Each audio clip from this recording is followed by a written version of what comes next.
S academy. My name is CS Payal Pokhli and आज इस video में हम देखने वाले हैं क्लास 12 बिजनेस स्टडीज के 5th चैप्टर के मोस्ट इंपॉर्टेंट क्वेश्चंस। यस, जैसे कि आप सभी जानते ही होंगे एस अकेडमी पे 2 सीरीज चल रही हैं। फर्स्ट सीरीज में हम हर एक चैप्टर का रिवीजन करवा रहे हैं 15 to 20 मिनट्स के अंदर अंदर, और सेकंड सीरीज में हम हर एक चैप्टर के जो मोस्ट इंपॉर्टेंट क्वेश्चंस है ना, जिसमें MCQs 3 marks 4 marks 6 marks question, हर तरह के पैटर्न के क्वेश्चंस आपको दिखा रहे हैं, सो दैट आपको पता चले किस पैटर्न के क्वेश्चंस आते हैं, कैसे आते हैं, और आपको अपनी पढ़ाई किस तरीके से करनी है, सो दैट आप बोर्ड्स में बहुत अच्छे मार्क्स लाएं। तो बिना टाइम वेस्ट किए इस वीडियो को शुरू करते हैं और दिखाते हैं आपको हमारा पहला क्वेश्चन, मतलब आपका पहला क्वेश्चन। ठीक है, देखिए पैटर्न बिल्कुल सेम रहेगा। पहले MCQs रहेंगे, फिर सब्जेक्टिव क्वेश्चंस रहेंगे। MCQs में आपको वीडियो को इस टाइम पे पॉज कर लेना है जिस टाइम पे मैं स्लाइड चेंज करूंगी। क्वेश्चन पढ़ना है, उसका आंसर जो आपको लग रहा है इन ऑप्शंस में से वो अपने दिमाग में सोच लेना है या कमेंट सेक्शन में लिख देना। उसके बाद वीडियो को दोबारा प्ले करेंगे तो मैं इसको एक्सप्लेन कर रही होंगी और फिर उसके बाद मैं बताऊंगी आपको करेक्ट ऑप्शन कौन सा है, और आपको मैच करना है कि क्या आपका ऑप्शन इस वाले ऑप्शन से मैच कर रहा है कि नहीं कर रहा है, और क्या आपका आंसर सही है कि नहीं है। शुरू करते हैं फर्स्ट क्वेश्चन के साथ। It says grouping similar nature jobs into larger units called departments is the step in the process of one of the following functions of the management. Identify the function of management. देखिए अभी आपके लिए ना ये question बहुत simple होगा because आपको पता है कि हम कौन से चैप्टर के क्वेश्चंस कर रहे हैं, राइट? लेकिन अगर ये सेम क्वेश्चन आपके एग्जामिनेशन में आ जाता है तो क्वेश्चन का मतलब आपको समझने में थोड़ा सा समय लगेगा और आपको उस टाइम पे नहीं पता होगा ये कौन से चैप्टर से पूछा गया है, तो हो सकता है आप कंफ्यूज हो जाएं। इसलिए हर एक वर्ड को अच्छे से पढ़िएगा।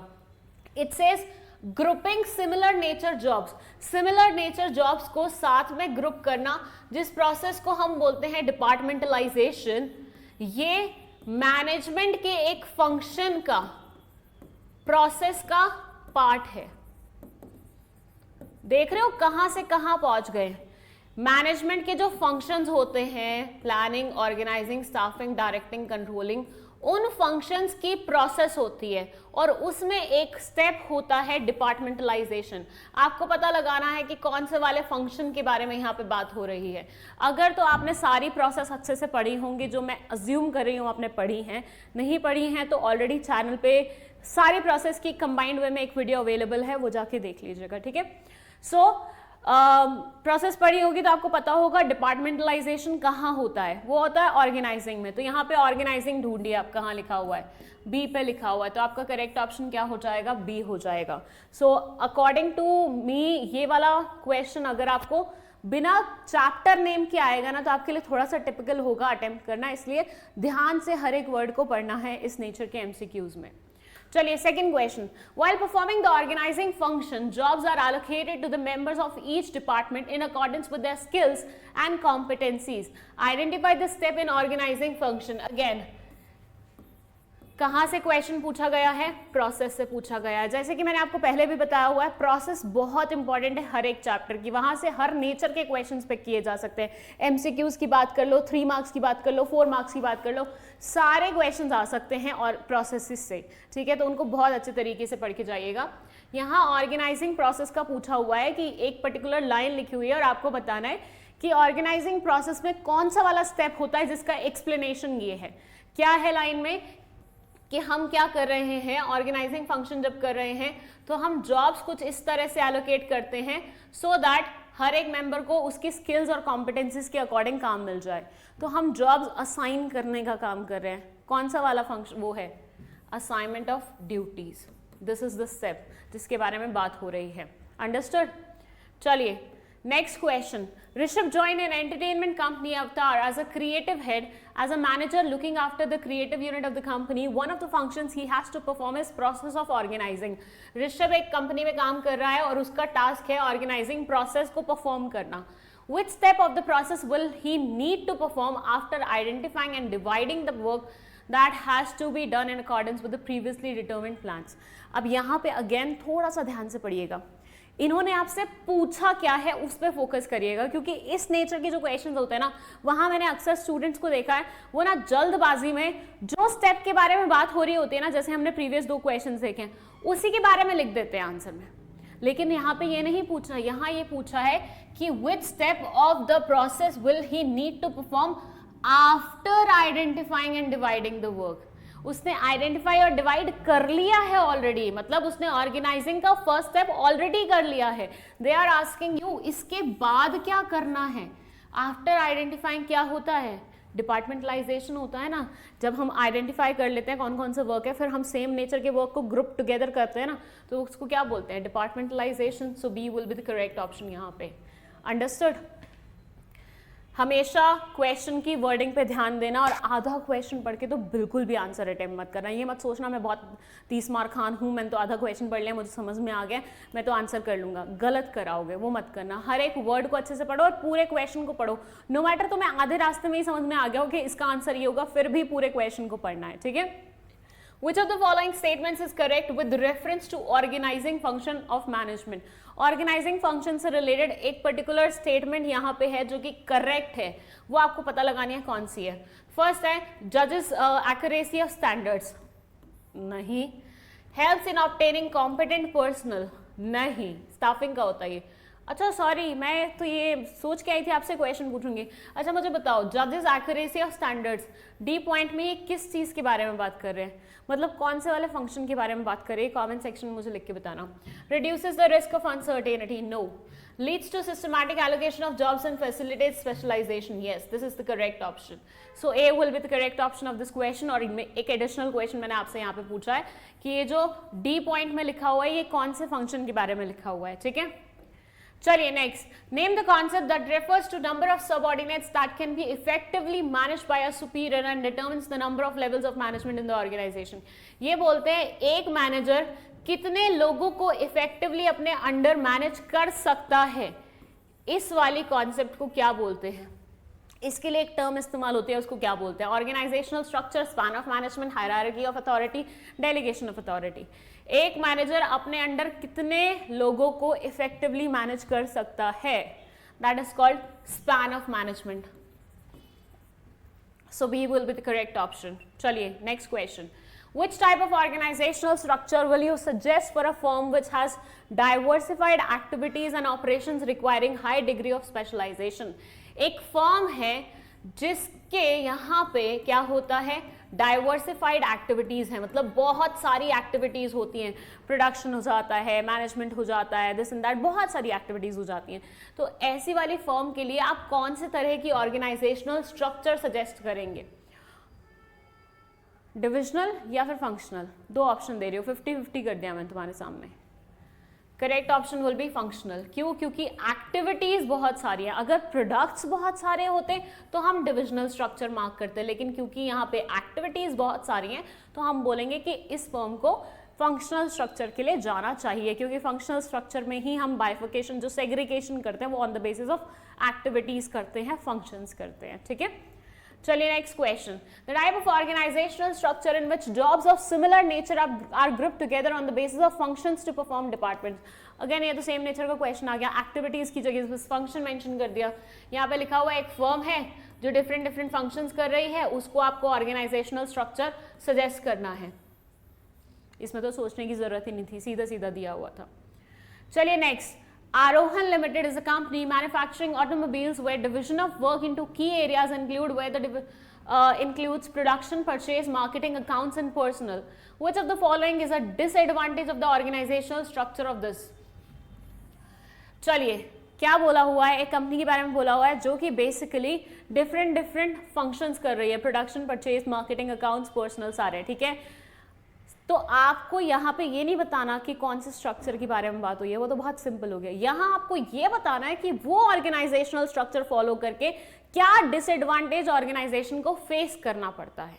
तो यहाँ क्वेश्चन में फिर क्वेश्चन है और उसका आंसर में इसका आंसर छुपा होगा, इनडायरेक्ट क्वेश्चन है। तो सबसे पहले तो यहाँ पे पता लगाओ कि कौन से वाले ऑर्गेनाइजेशनल स्ट्रक्चर के बारे में बात की हुई है, जो कि आई होप तुम्हें पता लग गया होगा। प्रोडक्शन, परचेज, मार्केटिंग, मतलब फंक्शनल स्ट्रक्चर के बारे में बात की है। अब फंक्शनल स्ट्रक्चर का एक डिसएडवांटेज इन लाइंस में मेंशन है, आपको पता लगाना है वो कौन सा है, ठीक है। It may lead to increase in cost, नहीं। Managers may gain power and assert independence and ignore organisational interest. It ensures that different functions get due attention. Heads do not get training for top management position. Disadvantage तो मुझे यहाँ पे यही लग रहा है, बस डी वाला। और वो भी फंक्शनल से रिलेट करता है कि हेड्स को टॉप मैनेजमेंट पोजीशन की ट्रेनिंग नहीं मिल पाती है. So D will be the correct option here. ठीक है, इस नेचर के क्वेश्चंस भी पूछे जा सकता है कि क्वेश्चन में आपको पहले पता लगाना है कौन से फंक्शन के बारे में बात हुई या फिर उसके बारे में कोई चीज़ का पता लगाना है. ठीक है, तो again I will say concept थोड़ी सी क्लियर करके ही जाना, आधी अधूरी कॉन्सेप्ट्स के साथ ऐसे क्वेश्चन नहीं बनेंगे. Agile Private Limited manufactures athletic footwears. Owing to its popularity among sports teams across the country, it recently decided to enter into manufacturing of sports clothing and accessories. The type of organizational structure which is suitable for them. एक company है जो पहले एक product बना रही थी, वो इतना फेमस हो गया, उन्होंने प्रोडक्ट 2 बनाना शुरू कर दिया, प्रोडक्ट 3 के बारे में सोच रहे हैं, प्रोडक्ट 4 के बारे में सोच रहे हैं. ऐसी वाली ऑर्गेनाइजेशन के लिए कौन से वाला ऑर्गेनाइजेशनल स्ट्रक्चर अच्छा होगा? प्रोडक्ट वाइज सेग्रीगेशन हो रहा है, कौन से वाला वो अच्छा होगा? डिविजनल. अभी तक हमने जो पढ़े थे वो सारे फंक्शनल के एग्जांपल्स थे, यहाँ पे ये आया डिविजनल का एग्जांपल. माइंड यू गाइज, इस चैप्टर में डिविजनल और फंक्शनल दोनों ही स्ट्रक्चर बहुत ज़्यादा इंपॉर्टेंट है. यहाँ से हर नेचर के क्वेश्चंस पूछे जाते हैं. ये मैंने मोस्ट इंपॉर्टेंट टॉपिक्स में भी कवर किया था. ये दोनों टॉपिक्स बहुत अच्छे से पढ़ के जाना. ठीक है, चलिए next question. Mrs. Sharma has joined a new organization named Realistic Limited. On her first day to office, she analyzed that there were no different departments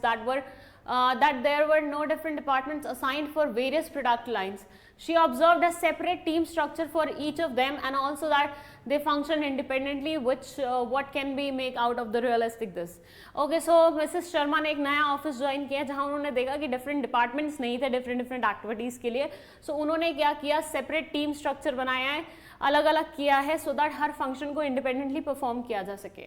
तो यहाँ से आप रियलिस्टिक लिमिटेड के बारे में क्या चीज़ सोच रहे हो?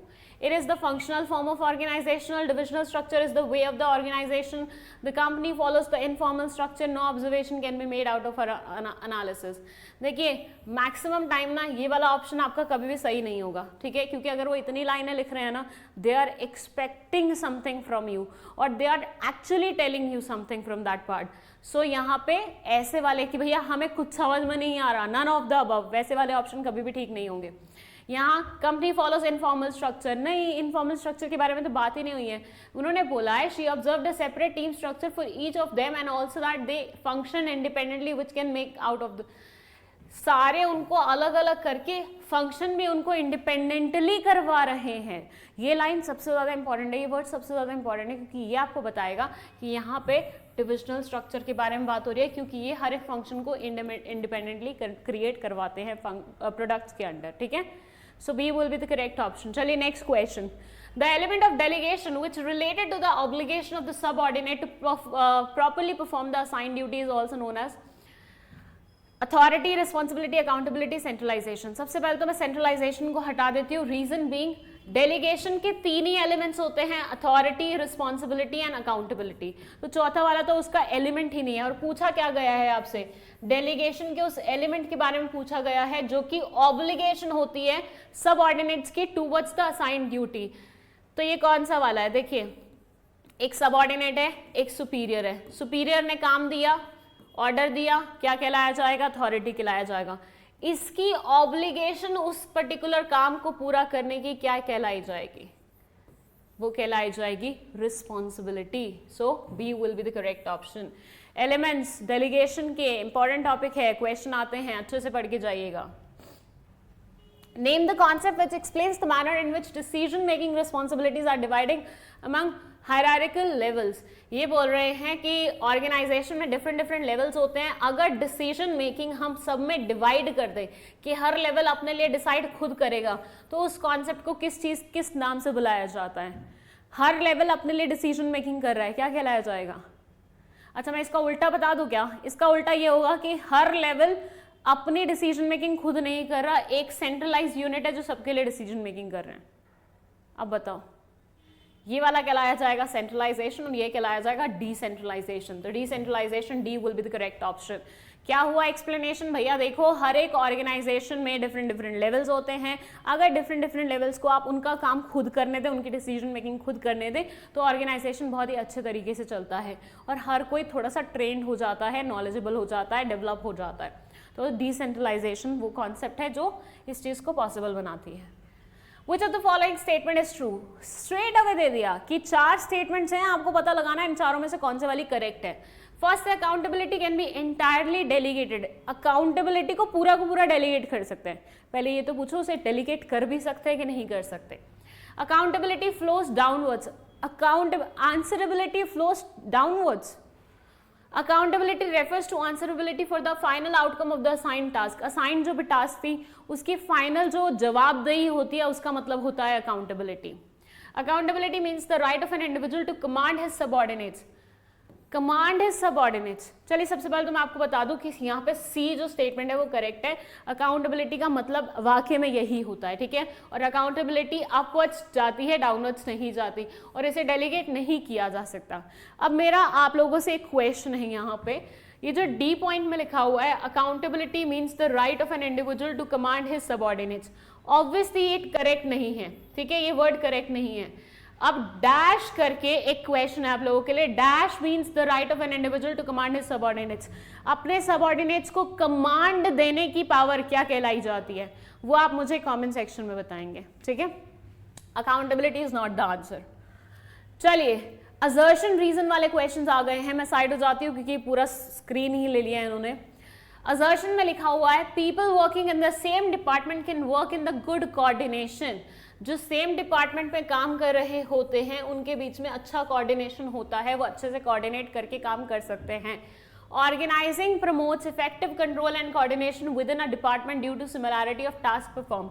ऑर्गेनाइजिंग के कारण एक डिपार्टमेंट में काम करने वाले लोग अच्छे से कोऑर्डिनेट करते हैं, रीजन बीइंग उनका काम क्या होता है, सिमिलर नेचर का होता है।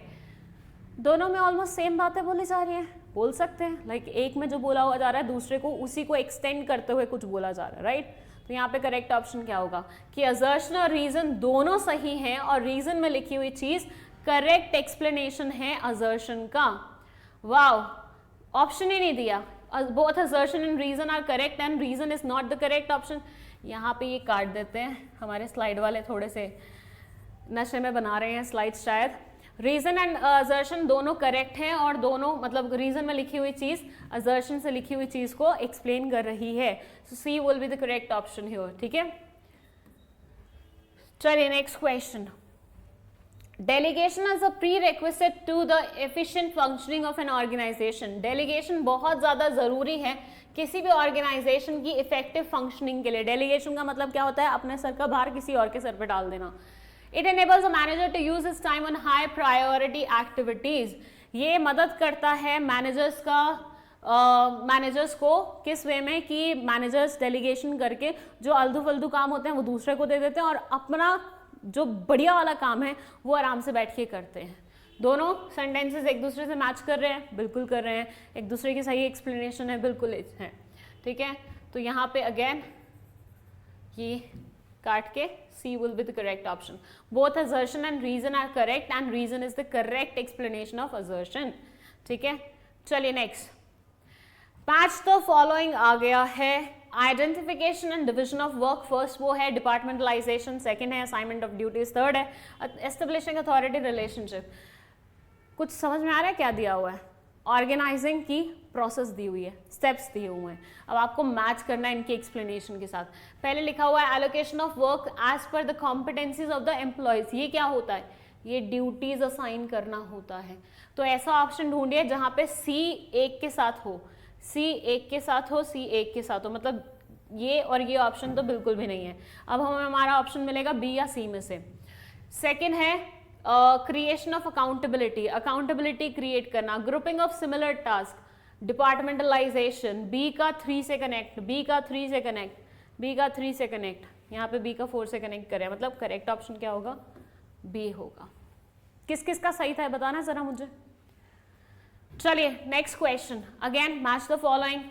The network of social relationship which arises spontaneously, number of subordinates under a superior, the framework within which managerial and operating tasks are performed, an optional policy decision of top management। सबसे पहले तो ये वाली line देखो क्योंकि अभी हम question solve करके आए हुए हैं। एक सुपीरियर कितने सबऑर्डिनेट्स को अपने नीचे आसानी से मैनेज कर सकता है, उसको क्या बोलते हैं? Span of management.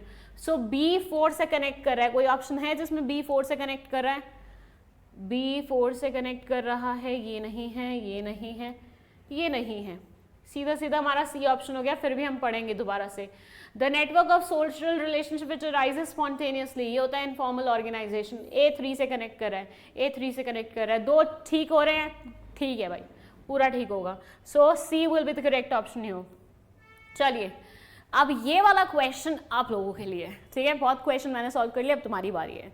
ये है डायरेक्शन बेस्ड क्वेश्चन। इसमें क्या होता है, इसमें एक पूरा पैराग्राफ लिखा होता है, ठीक है, आपको वो रीड करना होता है और उसके बाद कुछ क्वेश्चंस दिए होते हैं। जैसे इंग्लिश में कॉम्प्रिहेंसिव क्वेश्चंस हुआ करते थे ना, पैराग्राफ दे देते थे और उसके नीचे एमसीक्यूज होते थे, आपको वो पैराग्राफ के बेसिस पे उन एमसीक्यूज को मार्क करना होता था, राइट। बस वही करना है आपको। अब मैं थोड़ा सा स्लाइड से बाहर जा रही हूँ, फ्रेम से बाहर जा रही हूँ, सो दैट आप इस पर पॉज कर लो अच्छे से और इस स्टोरी को पूरा बहुत अच्छे तरीके से पढ़ो, ठीक है। पढ़ लिया, चलो अब है फर्स्ट क्वेश्चन आपके सामने, जिसका आंसर आपको उस पैराग्राफ के बेसिस पे करना है, ठीक है। अब मुझे कमेंट सेक्शन में बताओ कि इसका करेक्ट ऑप्शन क्या होगा, मतलब इसका करेक्ट आंसर क्या होगा। इसका जो भी करेक्ट आंसर होगा वो मैं आपको कमेंट सेक्शन में ही रिप्लाई करूंगी, ठीक है। चलिए इससे रिलेटेड सेकंड क्वेश्चन देखिए फटाफट। अच्छा आंसर वैसे ही करना, first question, second question, third question, fourth question, ऐसा करके, ठीक है। डन। चलिए इनमें से कुछ नहीं समझ में आएगा तो वो मैं समझा दूंगी आपको, most probably in the comment section itself. चलिए 3 ही क्वेश्चंस थे, 3 क्वेश्चंस के आंसर अब आप मुझे देंगे कमेंट सेक्शन में, ठीक है। चलिए अब हम आ जाते हैं हमारे सब्जेक्टिव क्वेश्चंस पे, मतलब वो जो 3 मार्क्स 4 मार्क्स 6 मार्क्स वाले क्वेश्चंस आते हैं ना उस पे, ठीक है। पहला क्वेश्चन इसमें है, discuss the elements of delegation. Elements क्या क्या होते हैं डेलीगेशन के, अथॉरिटी, रिस्पॉन्सिबिलिटी एंड अकाउंटेबिलिटी। इसी सीक्वेंस में आपने क्या करना है, इसे एक्सप्लेन करना है। इसको एक्सप्लेन करने का बहुत अच्छा तरीका ये हो सकता है कि सबसे पहले तो आप एक फ्लो चार्ट बना दीजिए, ठीक है। यहाँ लिखिए elements of delegation, authority, responsibility, accountability, ठीक है। अगर तो ये 6 मार्क्स का पूछा गया है तो इसको पहले डायग्राम के बेसिस पे एक्सप्लेन करिए, फिर इसका नॉर्मल एक्सप्लेनेशन लिखिए। लेकिन अगर ये 3 मार्क्स के लिए पूछा गया है तो डायरेक्टली इसका एक्सप्लेनेशन स्टार्ट कर दीजिए, कोई भी डायग्राम, कैरेक्टर्स वगैरह ड्रॉ करने की जरूरत नहीं है आपको, ओके। चलिए अगेन ये सारे क्वेश्चन ना डेलीगेशन के एलिमेंट से ही रिलेटेड हैं, पूछने का अलग अलग तरीका है, तो एक बार सारे क्वेश्चंस की लैंग्वेज को रीड कर लेना। अब जैसे ये वाला है, इस वाले में तुम पढ़ोगे इतनी सारी लाइनें दी हुई हैं लेकिन पूछी सेम चीज गई है, क्यों किया गया है ऐसा, ताकि तुम कंफ्यूज हो सको। तो वो तुम्हें डायरेक्ट क्वेश्चंस भी दे सकते हैं, वो तुम्हें ऐसे कंफ्यूज करने के लिए इनडायरेक्ट क्वेश्चंस भी दे सकते हैं। You should be prepared for both, ठीक है। मैं कहूंगी अगर आपका कॉन्सेप्ट क्लियर है ना तो किस भी नेचर का क्वेश्चन दे दे सीबीएसई, तुम आराम से लिख लोगे उस क्वेश्चन को। सेकेंड है, what are the steps in the process of organising. Again process being their favourite topic, यहाँ से क्वेश्चन पूछा हुआ है। कितने स्टेप्स होते हैं ऑर्गेनाइजिंग में? ऑर्गेनाइजिंग में एक सीरीज ऑफ स्टेप्स होते हैं। Steps in the process of organising, steps involved in this, सब में वही लिखा हुआ है, डिस्क्राइब करो, एक्सप्लेन करो, दिस एंड दैट। बस अल्टीमेटली आपसे पूरी प्रोसेस पूछी जा रही है। इसको लिखने का बहुत ही बेहतरीन तरीका ये हो सकता है, पहला स्टेप लिखिए, ऐसे एरो लगाइए, दूसरा स्टेप लिखिए, ऐसे एरो लगाइए, तीसरा स्टेप लिखिए, ऐसे एरो लगाइए, फोर्थ स्टेप लिखिए, ठीक है। उसके बाद हर एक स्टेप को एक्सप्लेन कर दीजिए कि इसमें ये होता है, इसमें ये होता है। एक्सप्लेनेशन ऑब्वियसली आपकी अकॉर्डिंग टू मार्क्स होगी, 6 मार्क्स के लिए तो एक्सप्लेनेशन ज्यादा होगी, एग्जाम्पल भी दे सकते हैं आप। 3 मार्क्स के लिए तो एक्सप्लेनेशन थोड़ी सी कंसाइज होगी, थोड़ी सी छोटी होगी, ठीक है, ब्रीफली एक्सप्लेन करेंगे आप। Next question, how does informal organisation support the formal organisation. देखिए इनफॉर्मल ऑर्गेनाइजेशन की बुराइयां हर बार गिनवाई जाती हैं, लेकिन समटाइम्स ये क्वेश्चन पूछ लिया जाता है कि इनफॉर्मल ऑर्गेनाइजेशन फॉर्मल ऑर्गेनाइजेशन में कैसे कंट्रीब्यूशन करता है, ठीक है। सिंपल सा अपना खुद का दिमाग लगाओ, कोई टॉपिक ऐसा भी मिल जाए ना तुम्हें पेपर में जो तुम्हें लगे कि मैंने पढ़ा नहीं हुआ। बिजनेस स्टडीज ऐसा सब्जेक्ट है कि तुम खुद का दिमाग लगाओगे ना तुम्हें वो आंसर क्लिक करेगा। तुम सोच के देखो, तुम स्कूल में जाते हो, एक सिस्टम बना हुआ है, फॉर्मल सिस्टम, टीचर्स का, प्रिंसिपल का, हेड मिस्ट्रेस का, वो सब, ठीक है। और एक है तुम्हारा दोस्तों वाला सर्कल जो बना हुआ है कि ये मेरे ग्रुप का लीडर है, मैं इस ग्रुप का पार्ट हूँ, मेरे नीचे भी लोग आते हैं जिनको मैं हैंडल करता हूँ। तो ये क्या है, ये इनफॉर्मल स्ट्रक्चर है। अब ये इनफॉर्मल स्ट्रक्चर तुम्हें किस तरह से मदद करता है फॉर्मल स्ट्रक्चर में रहने की? स्कूल खुश होके जाते हो कि मैं दोस्तों से मिलूंगा, मस्ती करूंगा, है ना, काम तो करना ही है, पढ़ना तो है ही, लेकिन दोस्तों से मिलने की अलग खुशी होती है। जहाँ पे तुम्हें लगे लो लग रहा है, जहाँ तुम्हें किसी टीचर ने चिल्ला दिया, तुम्हारा दोस्त तुम्हें कंसोल कर लेगा, तो वो मोटिवेशन, वो जो सिंपैथी तुम्हें उस टाइम पे चाहिए, या वो जो बूस्ट तुम्हें उस टाइम पे चाहिए, वो तुम्हें मिल जाएगी आसानी से। ठीक है, तो इस तरह से क्या होगा, तुम स्कूल में अच्छे से परफॉर्म कर पाओगे। रीजन बीइंग तुम्हारे फ्रेंड्स वहाँ पे है, तुम्हारा इनफॉर्मल स्ट्रक्चर वहाँ पे। तो इनफॉर्मल स्ट्रक्चर इन अ वे आपकी मदद करता है ऐसे कि आपको फॉर्मल स्ट्रक्चर की जो बुराइयां हैं उनको थोड़ा सा सप्रेस करने में हेल्प कर देता है। ठीक है, तो ऐसे आपको अपनी एक्सप्लेनेशन लिखनी है। ये ऐसा क्वेश्चन आएगा ना, आई एम प्रीटी श्योर ये 3 नंबर से ज्यादा का नहीं आएगा। 6 नंबर में दल never ask such a question, क्योंकि उसकी इतनी एक्सप्लेनेशन हो ही नहीं सकती। 3 नंबर में आएगा, 3 भी पॉइंट्स तुमने लिख दिए, या अगर तुम्हें पॉइंटर्स समझ में नहीं आ रही, तुमने पैराग्राफ भी लिख दिया एक बढ़िया सा, आंसर अच्छा, मतलब तुम्हें अच्छे मार्क्स मिल जाएंगे। ठीक है, चलिए, can a large size organisation be totally centralise और डिसेंट्रलाइज, गिव योर ओपिनियन। जब वो ऐसा देते हैं ना कि गिव योर ओपिनियन, तब अक्सर मैंने देखा है बच्चे बहुत ज्यादा भावुक हो जाते हैं। उनको लगता है अरे हमें अपना ओपिनियन देना है तो हम अपना ऑनेस्ट ओपिनियन देंगे। नहीं, they are not asking you about your honest opinion, वो बस चाह रहे हैं तुम्हारी कितनी कॉन्सेप्ट क्लैरिटी है वो देखें। तो तुम्हें ऐसे क्वेश्चंस में थोड़ा सा डिप्लोमेटिक बनना है। Just don't straight away write I do not feel like centralisation ऐसा होना चाहिए, नहीं, ऐसा नहीं लिखना है। ये बहुत ही अजीब लैंग्वेज होती है जो बच्चे लिखते हैं अक्सर ऐसे वाले क्वेश्चंस में, ऐसा नहीं लिखते। आपको क्या लिखना है इसमें, आपको ये लिखना है कि अगर हम टोटली सेंट्रलाइजेशन की टूवर्ड्स जाते हैं या टोटली डिसेंट्रलाइजेशन की टूवर्ड्स जाते हैं तो क्या एडवांटेजेस और क्या नेगेटिव बातें हैं। और लास्ट में आपको कंक्लूजन में ये लिखना है क्योंकि दोनों ही तरह अगर हम जाएंगे तो एक्सट्रीम्स हो जाएगा, तो हमें दोनों का परफेक्ट बैलेंस बिठाना होगा। तो अगर हमारी ऑर्गेनाइजेशन बहुत बड़ी है तो we should go for centralisation for some element और डिसेंट्रलाइजेशन फॉर सम एलिमेंट। मतलब बेसिक कामों के लिए डिसेंट्रलाइजेशन और इंपॉर्टेंट नेचर के जो काम है उसके लिए हम सेंट्रलाइजेशन फॉलो करेंगे तो ज़्यादा बेहतर होगा। बट बिफोर दैट आपको सेंट्रलाइजेशन और डिसेंट्रलाइजेशन के प्रोज एंड कॉन्स उनको गिनवाने हैं। ठीक है, चलिए next question, decentralisation is extending delegation to the lowest level. Decentralisation का मतलब है डेलीगेशन को लोएस्ट लेवल तक एक्सटेंड कराना। इन अ वे ये आपको डेलीगेशन और डिसेंट्रलाइजेशन में कंपैरिजन करने के लिए बोल रहे हैं। यहाँ पे स्ट्रेट अवे डिफरेंस बिटवीन मत लिखिएगा, पहले जिस तरीके से क्वेश्चन पूछा गया है उस तरीके से अपना आंसर फॉर्म करने की कोशिश कीजिएगा। यहाँ पे क्या देखा है मैंने अक्सर बच्चों को करते हुए, वो क्या करते हैं, कमेंट लिखा हुआ है लेकिन ऐसे टेबल बना देंगे डिफरेंस बिटवीन का, वो नहीं चलेगा। ठीक है, ऐसा टेबल नहीं बनाना है क्योंकि उन्होंने आपको कमेंट करने के लिए बोला। तो आपको डिसेंट्रलाइजेशन का मतलब लिखना होगा और कैसे it is associated with delegation, कैसे हर लेवल अगर डेलीगेशन करेगा तो वो डिसेंट्रलाइजेशन में कन्वर्ट हो जाएगा, ये सब लाइनें लिखनी है। तो कमेंट मतलब क्वेश्चन में किस नेचर का क्वेश्चन है, क्या पूछा जा रहा है, एक्सप्लेन करने को बोला जा रहा है, डिफरेंस बिटवीन लिखा जा रहा है, ऐसे वर्ड से पहचानना है आपको। ठीक है, कमेंट मतलब अच्छे से अपना ओपिनियन देना है आपको यहाँ पे। Next question, Neha runs a factory wherein she manufactures shoes. The business has been doing well and she intends to expand by diversifying into leather bags.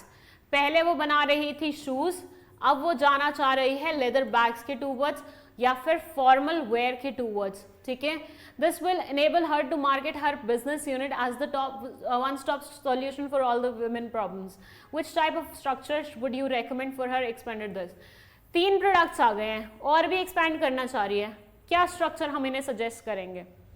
हम इन्हें डिविजनल स्ट्रक्चर क्या करेंगे, सजेस्ट करेंगे। क्यों करेंगे वो एक्सप्लेनेशन भी आपको लिखना है कि जब भी कोई ऑर्गेनाइजेशन मल्टीपल प्रोडक्ट्स बना रही होती है तो उसको डिविजनल स्ट्रक्चर के टूवर्ड्स जाना चाहिए। रीजन बीइंग इसमें हर एक प्रोडक्ट पे इंडिविजुअल अटेंशन जाती है, स्पेशलाइजेशन होती है और वो बढ़िया तरीके से परफॉर्म करता है।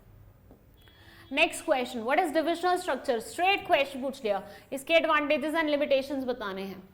डिविजनल स्ट्रक्चर होता क्या है और इसके एडवांटेजेस और डिसएडवांटेजेस। तो सबसे पहले आप इसे एक्सप्लेन करेंगे, फिर एडवांटेजेस लिखेंगे, फिर डिसएडवांटेजेस लिखेंगे।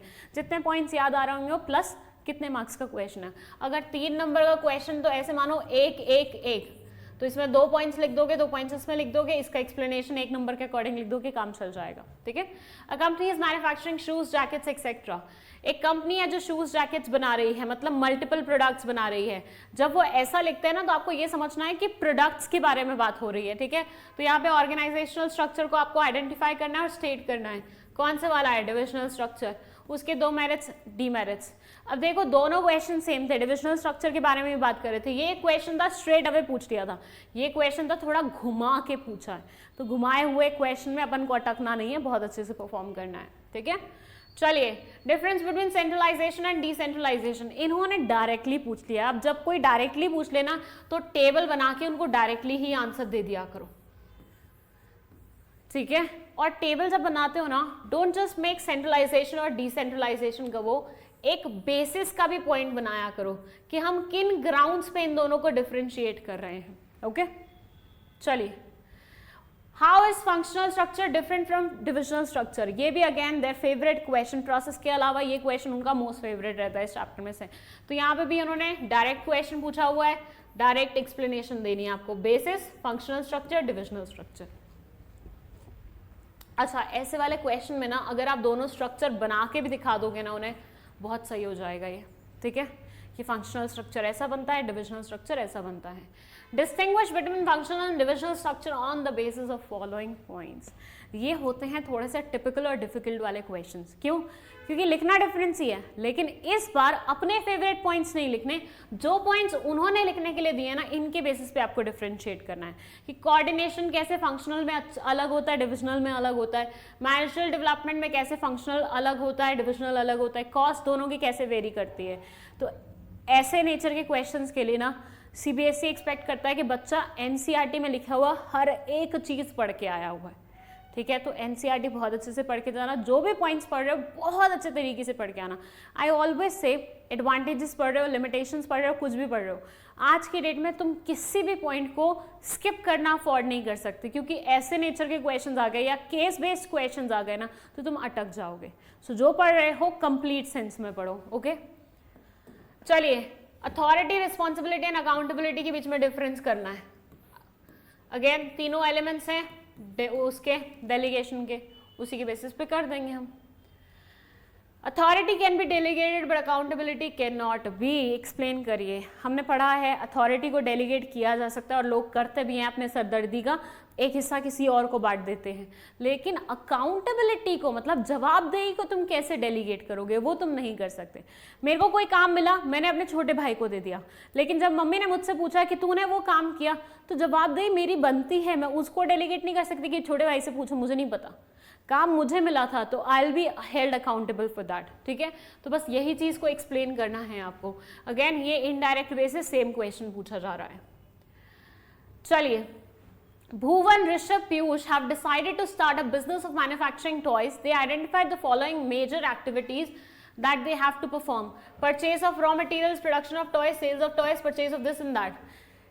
3 दोस्त हैं जो साथ में बिजनेस स्टार्ट करना चाह रहे हैं, इन्होंने काम लिख लिया है सारा कि क्या क्या होगा। In order to facilitate the work, they thought that the 4 managers should be appointed to look after the production, finance, marketing and personnel. इन्होंने बोला कि हर काम अच्छे से चले, तो उसके लिए हम क्या करेंगे, 4 मैनेजर्स अपॉइंट करेंगे, ये जो 4 अलग अलग फंक्शंस को देखेंगे। नाउ आइडेंटिफाई, 3 क्वेश्चन हैं इसके बेसिस पे। Identify the function of management involve in the above paragraph. आपको बताना है अबव पैराग्राफ में कौन से वाला फंक्शन मैनेजमेंट का इंक्लूडेड है। मैनेजमेंट के फंक्शंस कौन कौन से होते हैं? Planning, organising, staffing, directing, controlling. What do you think यहाँ पे किसके बारे में बात हो रही होगी? ऑब्वियसली हम ऑर्गेनाइजिंग चैप्टर पढ़ रहे हैं, तो it's easy for you to answer right now कि यहाँ पे हम ऑर्गेनाइजिंग के बारे में बात कर रहे हैं। लेकिन यही मतलब यही क्वेश्चन अगर बोर्ड्स में आ गया तो तुम्हें नहीं पता होगा ये ऑर्गेनाइजिंग चैप्टर से पूछा गया है, तो तुम्हें यहाँ की वर्डिंग समझ के समझना पड़ेगा, ठीक है। Quote the lines from the above para which helps you identify the function. आपको यहाँ पे बताना है कि कौन से वाले फंक्शन के थ्रू, मतलब कौन से वाली लाइन के थ्रू तुम समझ पाए कि किस फंक्शन के बारे में बात हो रही है। तो ये लाइन से ही समझ में आ रहा था, ऑर्गेनाइजिंग इसी के उत्तर। State the steps followed in the process. आपको यहाँ पे बताना है कि कौन से वाला स्टेप फॉलो किया गया है ऑर्गेनाइजिंग फंक्शन का। सारे काम को उन्होंने लिख लिया है, आइडेंटिफाई कर लिया है। First step, identifying and division of work.